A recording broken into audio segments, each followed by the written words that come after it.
Salut à tous, bienvenue sur Gameblog.fr pour vivre le Tokyo Game Show 2010. On a vécu il y a quelques instants à peine la conférence Electronic Arts. Et juste derrière nous, vous les voyez, hein, monsieur Yamaoka, Mikami et Suda51 qui ont véritablement été les stars de cette conférence. On en parlera dans quelques instants. D'ailleurs, on peut même commencer avec Shadows of the Damned. Comment on dit? C'est Shadows of the Damned. Ouais, ça tient beaucoup à cœur apparemment à Suda Goichi de le prononcer un peu comme ça. D'ailleurs, il a même demandé aux gens de ne pas le déformer et les play. Voilà, il voudrait qu'on les pèle. Je vais vous dire très précisément DMD. Voilà, DMD donc pour les courter. C'est très important. Alors qu'est-ce qu'on a découvert dans ce titre? Clairement une ambiance à la... c'est un peu latino, pop. Moi ça me fait penser au film de Tarantino avec... comment il s'appelle déjà? Union en Enfer, voilà. Avec Clooney et avec Tarantino justement.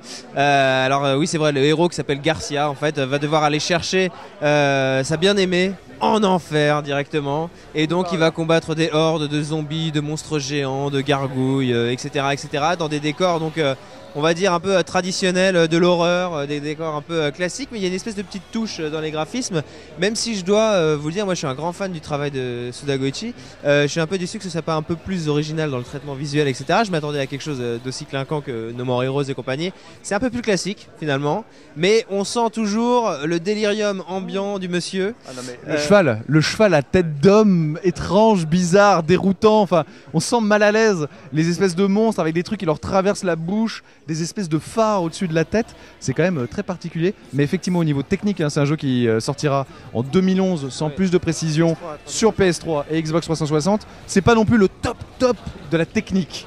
Mais c'est vrai qu'il y a une patte, il y a quelque chose. Il y a une vraie patte. Alors pour vous dire plus concrètement à quoi il faut s'attendre, donc ça sera un jeu d'action, un thriller psychologique d'action, voilà pour la définition exacte qui a été employée ce soir.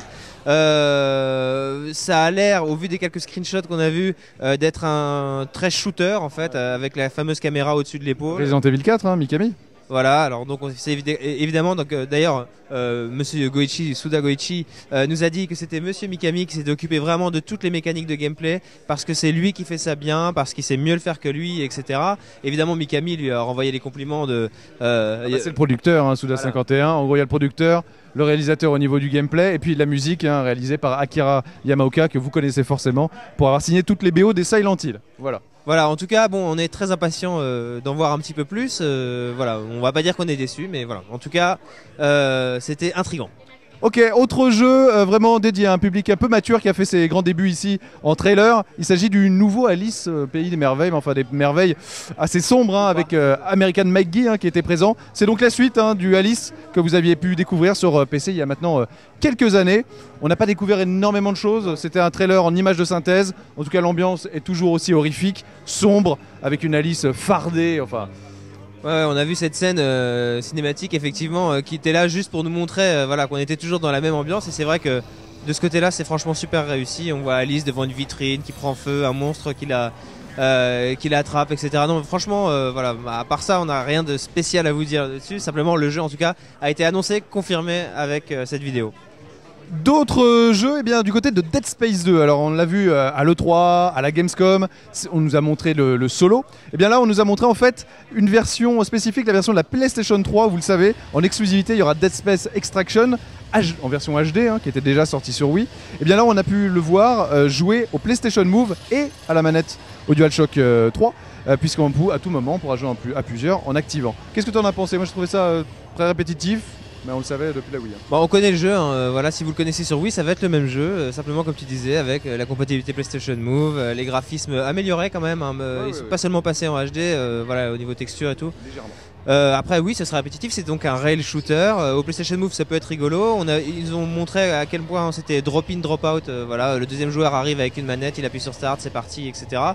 L'ambiance est pas mal, les qualités qu'on connaissait du jeu, il n'y a rien d'extraordinaire à dire, si ce n'est que voilà, c'est un bonus pour les utilisateurs de PlayStation 3 et qui seront forcément contents puisque le jeu sera livré sur le même Blu-ray avec les deux jeux.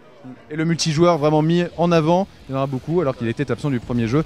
Ils l'ont annoncé, c'est Epic Action, Epic Horror et Massive Multiplayer. Donc clairement Dead Space 2 c'est waouh dans les oreilles. Très, très fort. Voilà, comme d'habitude chez Electronic Arts. Exactement. Allez, on conclut, on va dire, sur la gamme très bourrine, très action violente d'Electronic Arts, avec le nouveau MMA, enfin MMA tout simplement, l'entrée, l'arrivée d'Electronic Arts dans les sports de Mixed Martial Arts. Je veux te Assez donner le agréable. titre japonais. Oui, vas-y. Voilà, juste comme ça pour le plaisir. Donc c'est Sogoka Togi. Voilà, il s'appellera comme ça MMA ici au Japon. Et donc ils ont fait venir des stars de la lutte, donc des stars japonaises de lutte, on va dire quoi, lutte, de sport, comment on appelle ça? Mixed Martial Arts. Voilà, merci. Et donc voilà, ils étaient là, ils ont joué avec le producteur qui était sur scène également. Donc on a découvert une scène de gameplay sur le grand écran. Et je dois dire, c'était pas mal en fait. Le jeu a l'air vachement technique. Il y a quelques petits. Après, bon, vous connaissez les jeux de. Il y a le UFC 2010, 2009-2010 qui cartonne.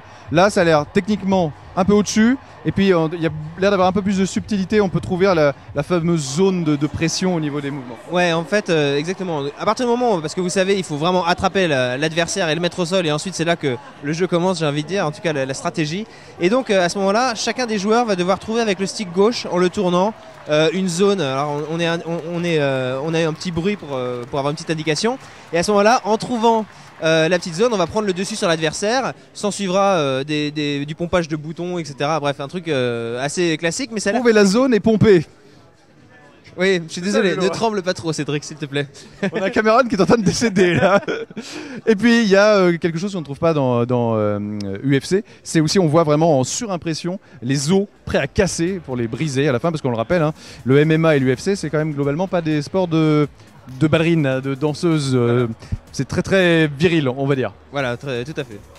Rien d'autre à ajouter. Très bien, eh bien on va conclure avec les jeux de la gamme un peu plus casual, hein, qui ont néanmoins fait l'ouverture de cette conférence Electronic Arts ici à Tokyo, avec deux titres, hein. Crate, qui a une sorte de Little Big Planet. Ouais, c'est un Little Big Planet, hein. Franchement, quand on nous a fait la présentation, alors c'était voilà, vous allez créer, vous allez partager, vous allez jouer. Alors en gros, on va créer d'abord un setting, hein, donc un décor, qu'on va ensuite utiliser pour créer un mini-jeu. On nous a montré un jeu avec une petite voiture qu'on pouvait faire avancer. Après, on nous a montré, grâce à tout un tas d'objets, de nouvelles choses qu'on va pouvoir débloquer, qu'après la voiture on pouvait la faire voler parce qu'elle était tenue par des ballons, la faire passer à travers des arceaux, etc. Bref, on va pouvoir créer des jeux sur mesure comme dans Little Big Planet 2, les partager, les gens vont pouvoir les récupérer et les remixer comme il dit, c'est-à-dire en partant de la base qui a été déjà créée, refaire un peu le jeu, etc. Donc c'est vraiment un Little Big Planet mais avec une ambiance qui fait très Sims en fait. Tout à fait. Ça avait l'air génial. Et puis les premiers seront les derniers, et les derniers seront les premiers, puisque le jeu qui a fait l'ouverture de la conférence c'est My Garden qui a été dévoilé. C'est un jeu Nintendo 3DS et puis voilà, c'est un jardin, hein, on plante ses fleurs, on les met comme ça. Ça me rappelle un peu le style de Pikmin, même si ça n'a pas le style de gameplay. Ouais, le gameplay, moi ça me fait penser à Viva Pignata, pardon. Donc il va falloir choisir un jardin, planter des trucs. Une fois qu'ils auront poussé, on va débloquer des choses, etc. On va pouvoir débloquer de nouvelles graines qui vont permettre de avoir une nouvelle variété de plantes et de faire venir de nouvelles variétés d'animaux, etc. Donc il y aura 300 trucs à collectionner, etc. Donc ça va être vraiment ça va être génial. Ça va être fantastique. Et ça sort au lancement de la 3DS. Voilà. Mortel. Voilà, et bah si s'achève, je crois on a fait le tour de la conférence Electronic Arts. On a vu du FIFA 11 bien évidemment, on vous en parle pas, c'est exactement le même trailer qu'à la Gamescom. Voilà, ici on est à Tokyo, on est au Japon et bien évidemment les jeux un peu plus Tokyoïtes ont eu la part belle avec le trio Akira Yamaoka, Shinji Mikami et Suda51, c'est véritablement les stars. On en reparlera probablement sur le salon. Shinji Mikami, on le voit aussi cette semaine, mais cette fois-ci pour Vanquish. Allez, nous on se quitte, on part chez Capcom car la conférence nous attend, où on attend déjà 5 jeux non annoncés. Ah bah ouais, on va voir de quoi il s'agit. Ciao, c'est parti, ciao.